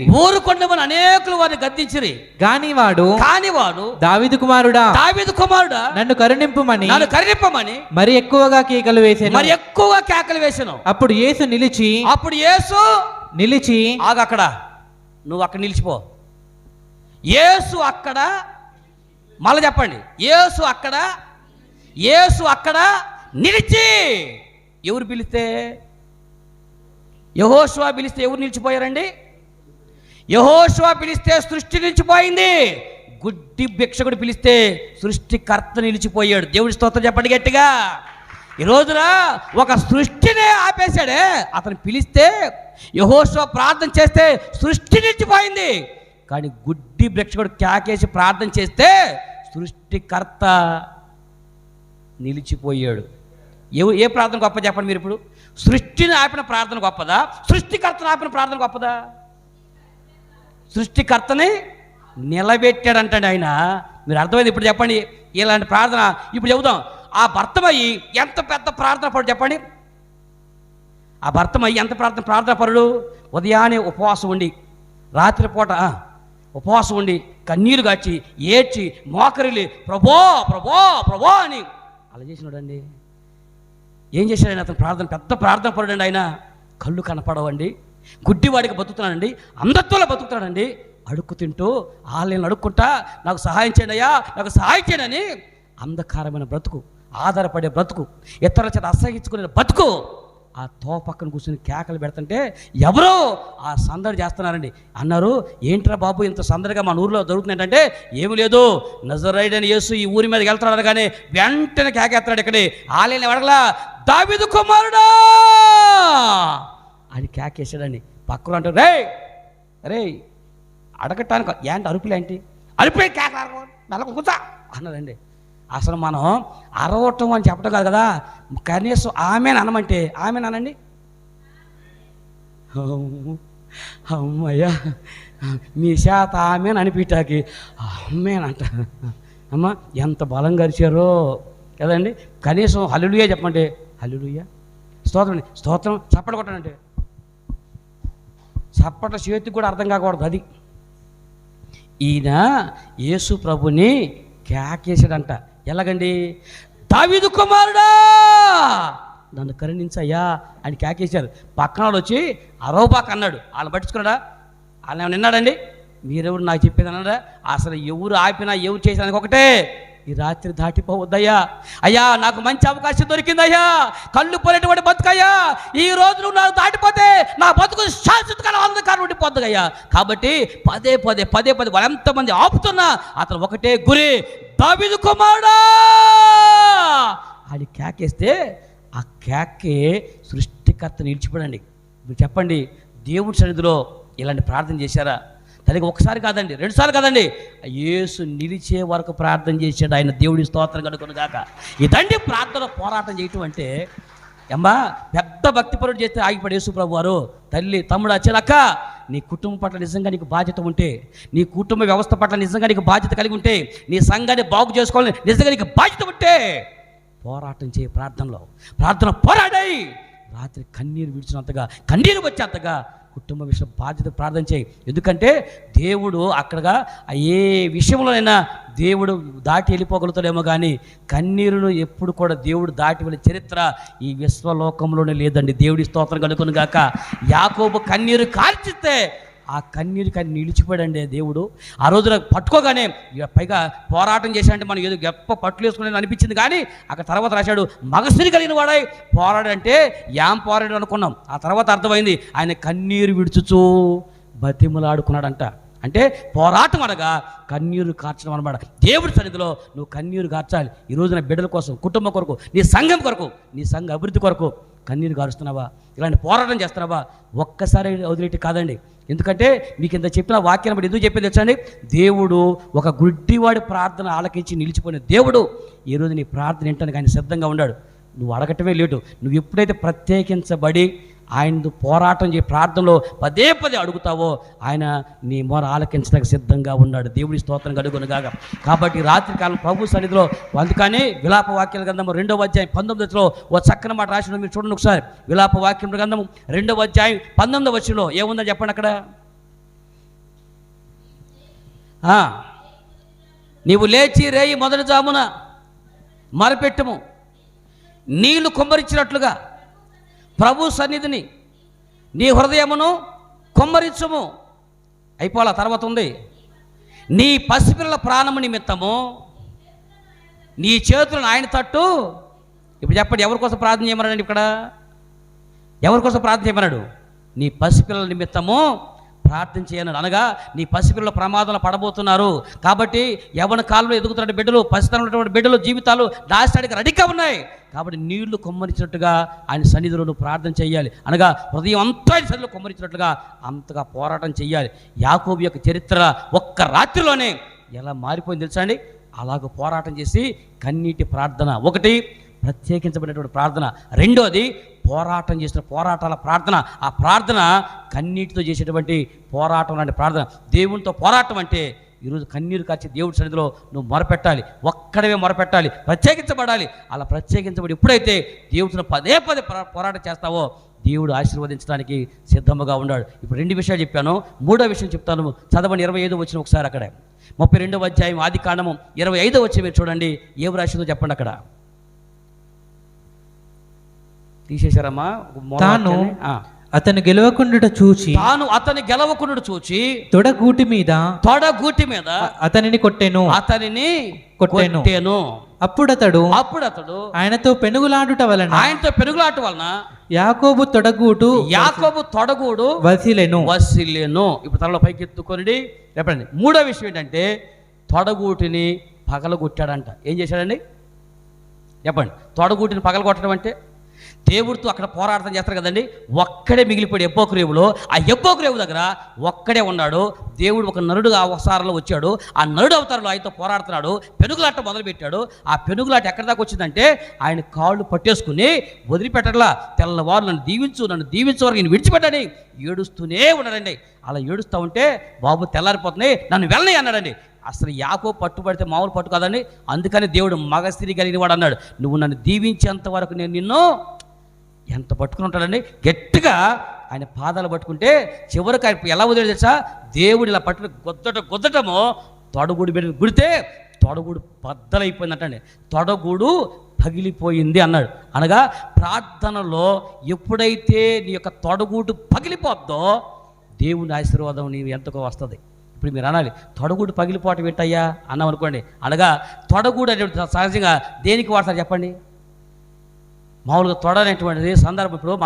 ఇప్పుడు మన హై స్కూల్లో మీరు ఎప్పుడైనా ఎలిమెంటరీ స్కూల్ హై స్కూల్లో చదివి ఉంటే నాకులాగా 5వ తరగతిలో మంచినీళ్ళకి వెళ్ళాలనుకోండి, ఏమనేవాళ్ళు చెప్పండి?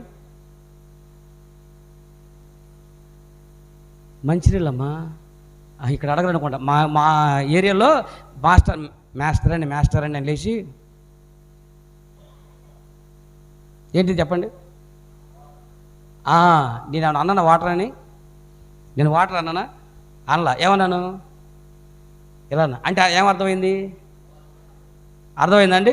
అంటే ఒక్కొక్కసారి ఒక్కొక్క సైకిల్కి వాడుతూ ఉంటుంది కదా, మనం ఏం మాట్లాడవసలా కొన్ని సైకిల్ చేయగానే అర్థమైపోతుంది కదండి. అలాగే ఇప్పుడు ఒక సైకిల్ చేస్తా, ఏమర్థమైంది చెప్పండి? ఏమర్థమైంది? దోంగ కొడుతుందని అర్థమైందంట. దోంగ కొడుతుందని అర్థమైందా?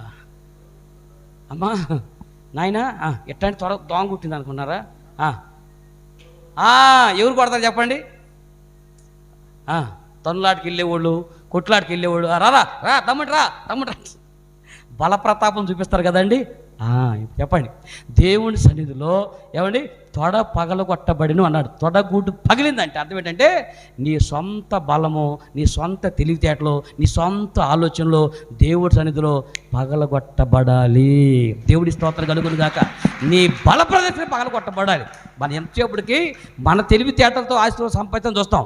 యాకోబు ఆశీర్వాదం కొరకు మొదటి నుంచి పోరాటం చేశాడు.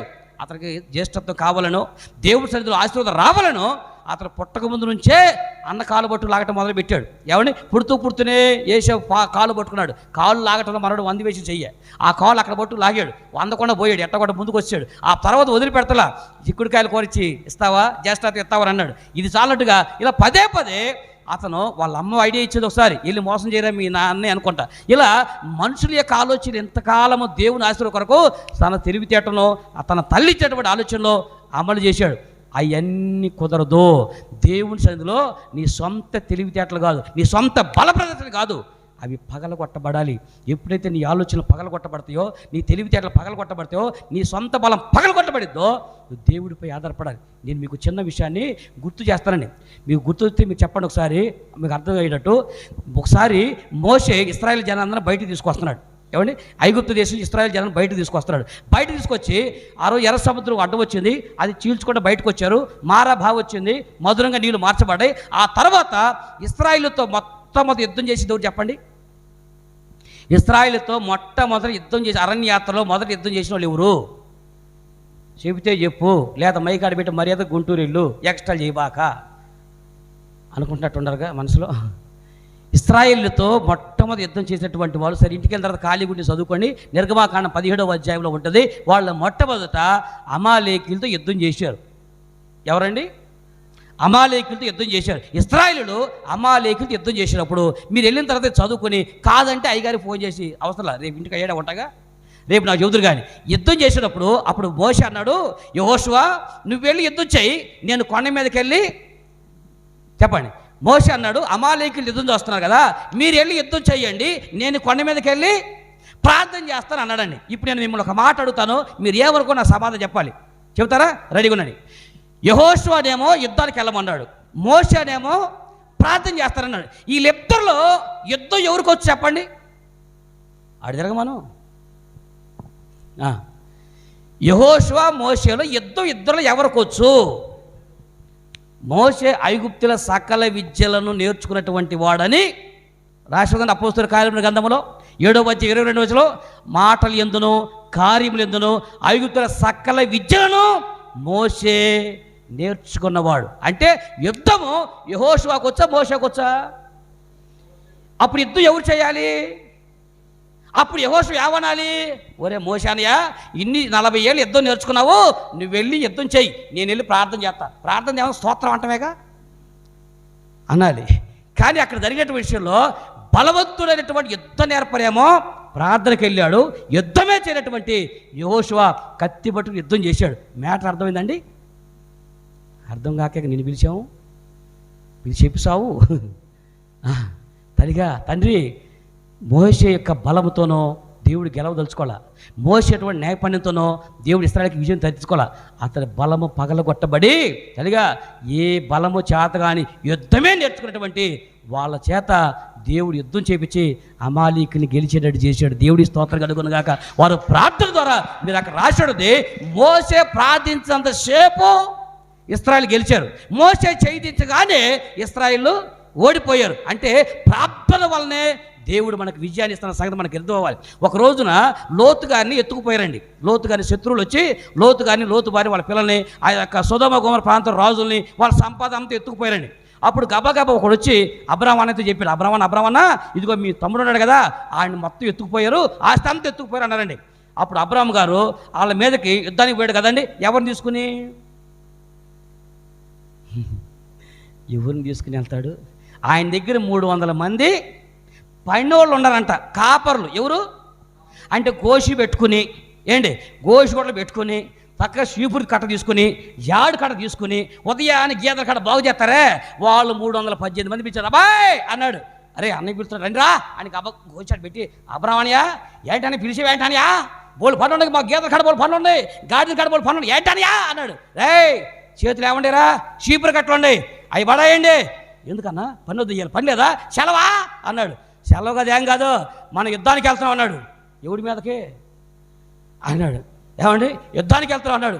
14 మంది రాజులు, అంతమంది రాజుల వల్ల కానటువంటి పని అబ్రహాము పన్నోళ్ళని తీసుకుపోయాడంట.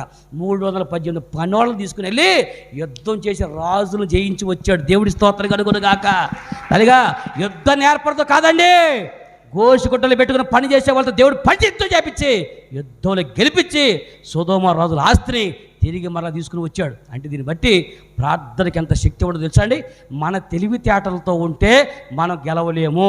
నీ కుటుంబ వ్యవస్థ ఎప్పటి వరకు మన తెలివితేటలు ఉండబట్టాక ఏడదాకా వచ్చాము, మన సొంత తెలివితేటలు వాడబట్టాక ఏడదాకా దిగజారిపోయాము.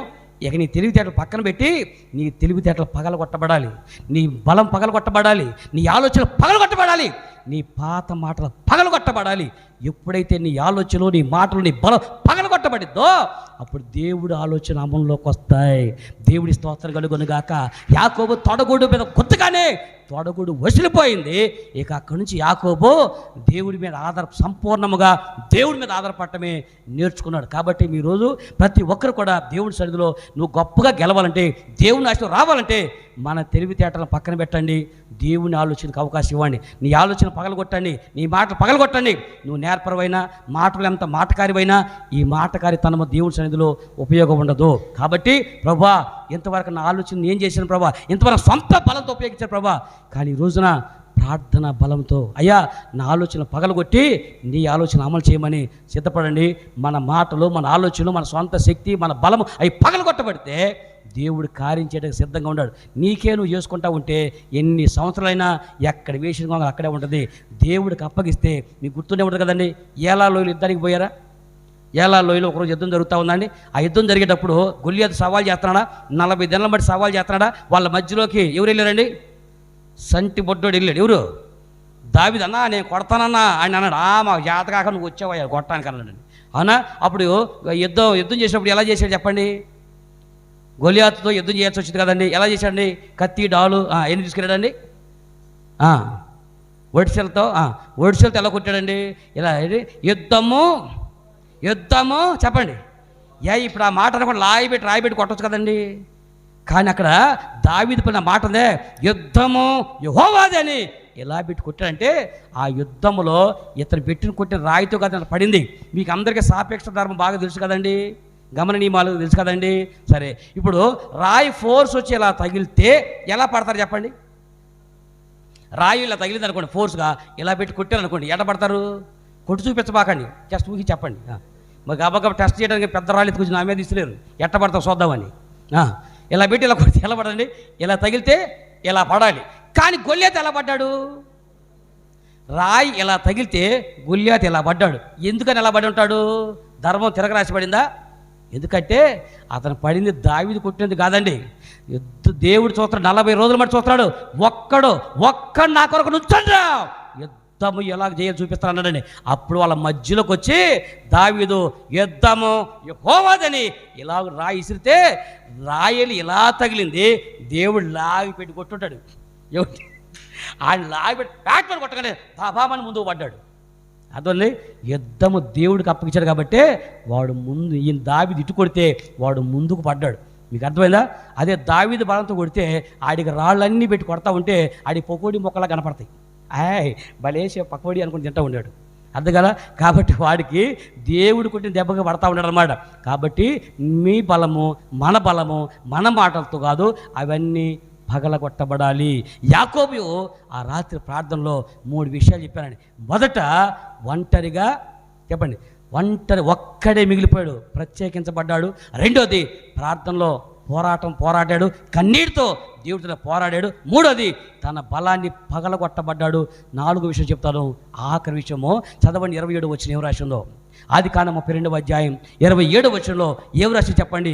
ఆశీర్వాదం ఎలాగ వచ్చిందో నీ పేరేమని అడుగగా, ఆయన మీ పేరేమని అడుగగా అతడు యాకోబు అని చెప్పాను. తలలో పైకి ఎత్తుకునండి, నీ పేరేంటి అని అడిగాడటండి. ఎవరిని అంటే పేరు తెలియకోకుండా పోరాటం చేశాడు తెల్లవారులు. ఇప్పుడు నేను మిమ్మల్ని అడిగాను అనుకోండి, నా పేరు అంటే ఏమంటారండి? ఈవిడు తెలుసు అంటారా? నా పేరు తల్లిగా ఏందో అనుమానిస్తున్నారు, మీకే తెలియదు నా పేరు?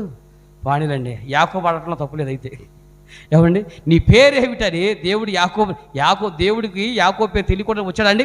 అయితే అతనితో పోరాడిన తర్వాత దేవుడు ఒక మాట అడిగాడు. ఏమండి, ఏమయ్యా నీ పేరేంటి అన్నాడండి. అప్పుడు ఆయన నా పేరు యాకోబు అన్నాడండి. ఇప్పుడు మీకు మాట చెప్తానండి, ఎందుకన్నా పేరు అడిగాడంటే, యాకోబు వాళ్ళ నాన్న ఆశీర్వదించబడేటప్పుడు ఒకసారి యాకోబుని పేరు అడిగాడండి. ఆశీర్వదించబడేటప్పుడు వాళ్ళ నాన్నగారు యాకోబుని ఒక పేరు అడిగాడు. ఏమయ్యా నీ పేరేంటి అన్నాడండి. అప్పుడు ఏమని చెప్పాడు చెప్పండి? నేను ఏశావుని అని అన్నాడు. అర్థమైందా?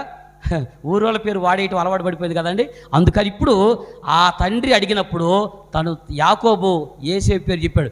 ఇప్పుడు పరమ తండ్రి వచ్చి అడుగుతున్నాడు, నీ పేరేంటి అన్నాడండి.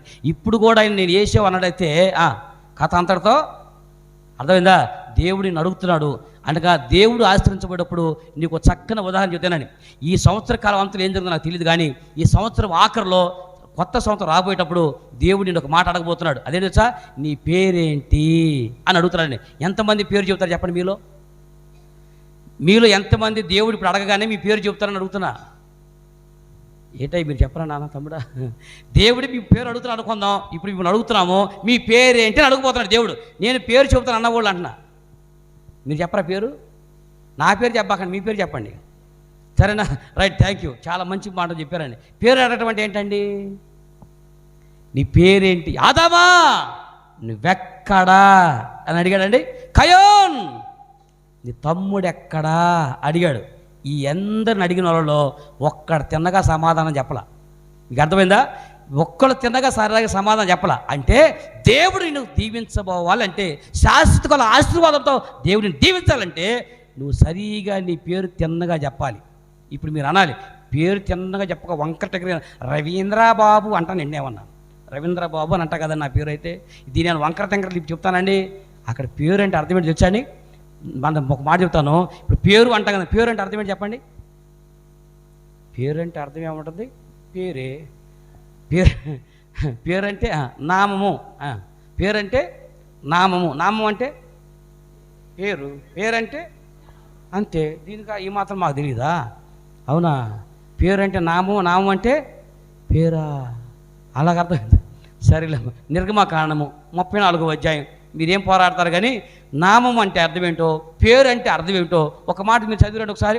నిర్గమకాండం 34వ అధ్యాయం 5వ వచనం చూడండి ఒకసారి. మేఘములో యెహోవా దిగి అక్కడ అతనితో నిలిచి యెహోవా అను నామమును ప్రకటించెను.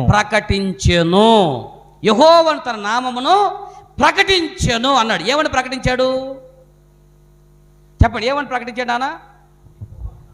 యెహోవా నామమును ఏమని చెప్పి ప్రకటించాడు అంటున్నా? యెహోవా నామమును ప్రకటించాడంట కదా. ఏమని ప్రకటించాడంట నామాన్ని?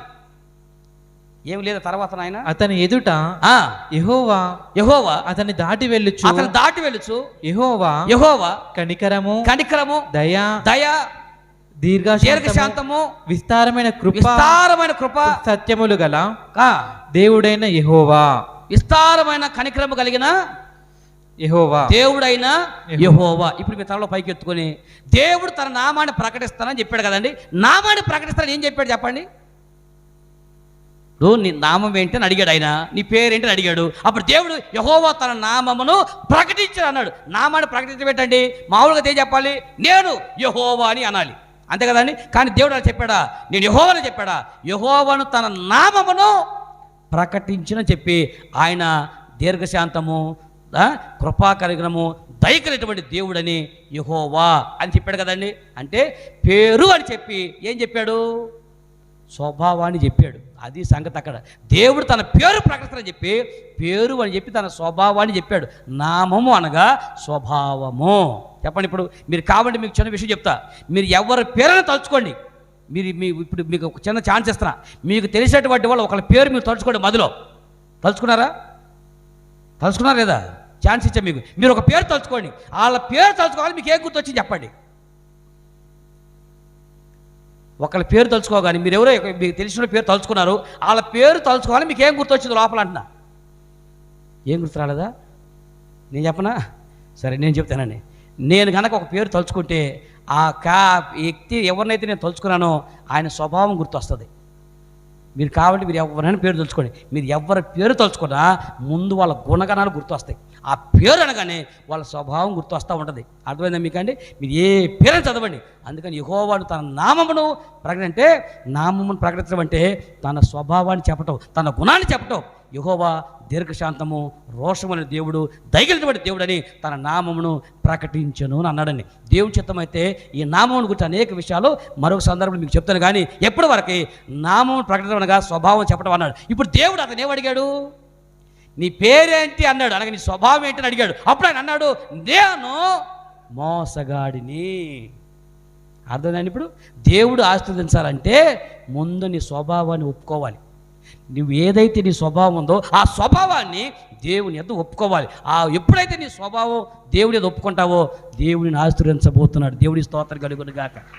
అంటే దేవుడి ఎదుట మన స్వభావం ఏదైతే ఉందో, మన మోసం ఏదైతే ఉందో, మన అబద్ధాలు ఏదైతే ఉందో, మన అన్యాయం ఏదైతే ఉందో అది మనకి ఎంతవరకు స్వభావంగా ఉంది. ఆ స్వభావాన్ని దేవుని ఎదుట ఒప్పుకోవాలి. అంటే సపోజ్ ఒక పాపం ఉందనుకోండి, పాపాన్ని దేవుడి ఎదుట మనం ఏం చేయాలి చెప్పండి? దేవుడి ఎదుట మనం ఏం చేయాలి? పాపమును ఒప్పుకోవాలి. నేను అడుగుతున్నాను మీలో, ఈ రాత్రి కాలమే కనుక దేవుడు మిమ్మల్ని అడిగితే నేను నా పాపను ఒప్పుకుంటాను అన్నవాళ్ళు, నేను నా పాపను ఒప్పుకుంటాను అన్నవాడు అబద్ధం ఆడద్దు. శనివారం అసలు ఇయ్యాల, శనివారం మంచిది కదా అసలు. అమ్మ మీరు చేతులు ఎత్తారా? నాకు చూపు అందట్లేదా? ఏ సగం చేస్తారా? సగం ఒప్పుకుంటారేమో. పూర్తిగా ఎత్తారా? Very good, very good. వెనక చోట్ల ఏది మీరు కూడానా? రైట్. అయ్యగారు కూడా పాపను ఒప్పుకున్నారు. ఫస్ట్ ఛాన్సు ఆడవాళ్ళకి ఇద్దాం. చాలా సంతోషం అయ్యా. చివరిగా పెన్ను కాగితం తీసుకుని అయ్యగారు కొంచెం మన వాళ్ళందరూ కూడా ఒక పెన్ను కాగితం తీసుకుని జనవరి 1వ తారీఖు నుంచి ఇవాళ వరకు మీరు చేసిన పాపాలను కొంచెం రాసియండి అమ్మా. ఇది ఒప్పుకుంటానన్నారు. కొంచెం ఫస్ట్ ఛాన్స్ మీకు ఇస్తున్నా, తర్వాత వాళ్ళకి ఇస్తాను. మీరు జనవరి 1వ తారీఖు నుంచి ఇప్పటి వరకు ఏమేమి పాపం చేసారో రాసియండి అని అన్నాను అనుకోండి. ఇప్పుడు ఏమంటారు మీరు? అన్నయ్య మేము పాపం చేయటం ఏంట్రా, మేము గాబ్రియల్ చెల్లెలు అయితే, మేము మరింత లేపరాలం అయితే, మేము భలే ఓడిపోరా నువ్వా, మేము పాపం చేయటం ఏంట్రా అంటారు. అసలు మన పాపం సరే, మీకు ఇచ్చిన పాపాల మీద మీ పాపాలు రాయొద్దు, కానీ మీ ఆయన పాపాలు రాయమంటే దానికి ఒక్క పుస్తకమే సరిపోద్దురా. పరిశుద్ధ గ్రంథాలు 4 పడతాయి. అసలు ఊరోళ్ళ పాపం చెప్పాలంటే ఎక్కడ వేడుకొస్తాయి కదండి. మీకేంటండి, మనకైనా కానీ పాపం వచ్చి అంత ఒప్పుకున్నటువంటి మాటలతో సాటుగా ఒప్పుకున్నంత తేలిక కాదండి. 10 మందిలో సమాజంలో దేవుడి చదువులో చేసే పాపను ఒప్పుకోవటం అంటే మనం చెప్పేంత తేలికైంది కాదు. కాబట్టి తన స్వభావం, తన స్థితి, తన గతి, మనం ఏమైతే చేస్తున్నామో దాన్ని దేవుడి చదువు ఒప్పుకొని విడిచిపెట్టగలిగితే దేవుడు అక్కడ నీ పేరేంటి అన్నాడు. ఇంతవరకు తను ఏ పేరుతో పిలువబడ్డాడో ఆ పేరు దేవుడు ఏదో చెప్పాడు. అంటే ఇప్పుడు యాకోబు కాబట్టి ఆశీర్వాదం ఏంటో తెలుసా అండి? ఆ పేరు మారిపోవాలి. మోసగాడు మోసగాడు మోసగాడు మోసగాడు జనం పిలువబడుతున్నారు ప్రభా, ఇన్ని సంవత్సరాలు ఈ మోసం అనే పేరుతో పిలువబడుతున్నాడు ప్రభా. ఎబ్బోకు రేవంటూ దాటితే మోసగాడిగా దాటకూడదు ప్రభా. ఈ రాత్రి తెల్లవారితే యాకోబు చరిత్ర మోసగాడిగా మిగలకూడదు ప్రభా అని ఏడ్చి ఏడ్చి ఏడ్చి ఆ చరిత్రను గొప్ప గుణపరచడానికి ఆయన సన్నిధిని ఏడ్చి, నా పేరు ఇంతవరకు నాకు నచ్చంది, నేను బతుకులేదు, నా బతుకు ఆ పేరే నాకు నచ్చలేదు అన్నాడు. ఆ బతుకు నచ్చలేదు, అందుకని దేవుడు యాకోబుకి జస్ట్ అన్నాడు, ఆయన అక్కడ ఆశీర్వదించను అని చెప్పి పేరే మార్చాడు. ఏమన్నాడు? నీ పేరేక ఎన్నాళ్ళు మోసగాడు జనాలు పిలిచారు కదా, ఇక నేను పిలిచేది మోసగాడు కాదు, పోరాట యోధుడు అని పిలుస్తారు. దేవుడి స్తోత్రం కలుగును గాక. ఒక్క రాత్రి ప్రార్థన చేస్తే ఒక వ్యక్తి పేరు మీద ఒక దేశమే వచ్చిందండి. మీకు అర్థమైందా? ఒక్క రాత్రి ప్రార్థనతో యాకోబు పేరు మీదుగా ఒక దేశమే, ఇశ్రాయేలు అనేటువంటి పేరుతో నేడు మన కళ్ళ ముందు ఒక దేశం ఉంది. ఒక్క రాత్రి ప్రార్థనతో ఒక దేశం ఆయన పేరు మీద వచ్చింది కదా. భూమి పుట్ట ముందు నుంచి ప్రార్థన చేస్తున్నాం, మన పేరుతో చెండు భూమి కూడా రావట్లా. అర్థం కాదండి మీకు? ఇప్పుడు మనం ఊరు పుట్ట ముందు నుంచి ప్రార్థన చేస్తూనే ఉన్నాం. మన పేరు మీద ఉన్న ఆస్తులను అమ్ముతున్నామేమో కానీ మన పేరు మీద ఒక్క దేశం కాదు కదా, ఒక కొంప కూడా ఈ రాత్రి నుంచి వస్తాయి, ఈ రాత్రి నుంచి రాబోతున్నాయి. ఆ ఆశీర్వాదం రావాలంటే ఊరకెరలా 4 విషయాలు పర్ఫెక్ట్గా మీరు చేయండి. మీకు చెప్పి నేను చేద్దాం, మనందరం కలిసి మళ్ళీ వచ్చే సంవత్సరమున మన ఆశీర్వాద పరీక్ష ఎప్పటివరకు నీ స్థితి ఏంటో, నీ గతి ఏంటో, ఇంతవరకు నీ పరిస్థితి ఏంటో ఒకసారి లెక్క రాసుకో. ఎప్పటి నుంచి నువ్వు చేసేటువంటి పని ఉందే, ప్రత్యేకించబడ్డ దేవుడితో గడపడం నేర్చుకోండి. స్త్రీలైనా పురుషులైనా మీరైనా మీకు చెప్పే నేనైనా దేవుడితో ప్రత్యేకించబడి గడపటం.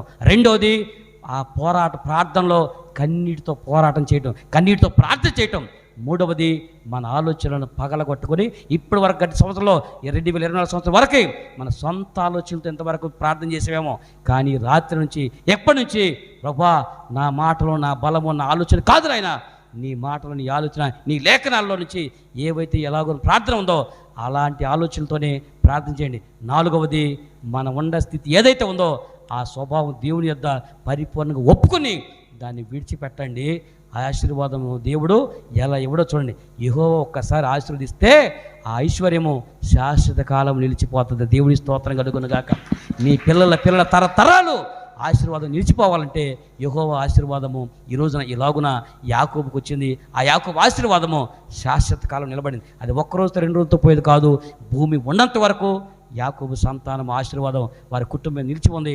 ఆ ఇశ్రాయేలు దేశము నేటికే కాదు యేసు రాకడ వరకు, ఆ తర్వాత 1000 ఏళ్ల పరిపాలన కూడా ఆ దేశం పేరు శాశ్వతకాలం ఉండిపోదు. అట్టి ఆశీర్వాదం మీకు కావాలంటే ఈ 4 పనులు చేద్దాం. అలాగూ చేసి దేవుని ఆశీర్వాదం సంపాదిద్దాం. దేవుడి మాటలు దీవించునుగాక. ప్రేమించి ఆహ్వానించిన దేవుడి సేవకులు కరుణాకర్ గారికి, వారి కుటుంబానికి, వేదికమైనటువంటి అభిషేకుల సేవకులకు, కుడిచి మీ అందరికీ మరొకసారి మన ప్రభుని యేసుక్రీస్తు నామములో శుభాభివందనం. Thank you very much. God bless you.